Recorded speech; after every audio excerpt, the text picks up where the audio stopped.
Counting stuff is almost second nature for most of us. We count the number of working days left till the weekend comes or the amount of money left in our pockets. But what exactly is counting? Or in other words, what is countability? Countability of a set is defined as a bijective correspondence between the given set and a subset of the set of natural numbers. But why such a complicated definition for something so simple? That is because this definition is fundamental and universal. Before we proceed further, let us understand what a bijection is. It is a mathematical relation relating two sets so that one element of one set is related exactly to one element of the other set in such a way that no element of either set remains unrelated. But how is this related to counting? Suppose a certain number of cows are grazing in a field and we want to know how many cows are there. We count them. But what we are actually doing is assigning a distinct natural number to each cow and therefore defining a bijective correspondence between the set of cows and a subset of the set of natural numbers, which shows bijection is fundamental to counting.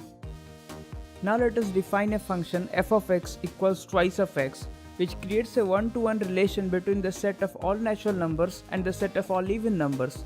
Even though both the sets have infinite elements, the bijective correspondence between them helps us infer that both the sets have the same cardinality, that is, both the sets have the same number of elements. This shows that the definition of countability applies both to finite and infinite sets. Counting is always associated with numbers, so how would you react when you are told that this, the first of all counting numbers, is not a number at all? Because if this is a number, then what are these? Well, all of these are just representations of the number 1, mere symbols that are not equal to the number they represent, because just like a random collection of letters does not form a legitimate word, any random collection of these symbols does not represent an actual number. This may seem counterintuitive and impossible, but it is true, and to prove it, let's consider an example.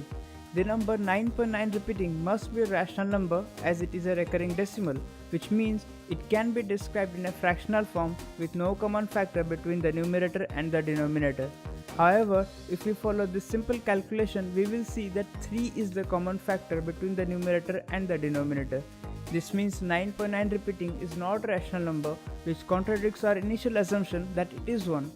This proves that even though we can write it down, 9.9 repeating does not exist because it does not follow the laws of rational numbers.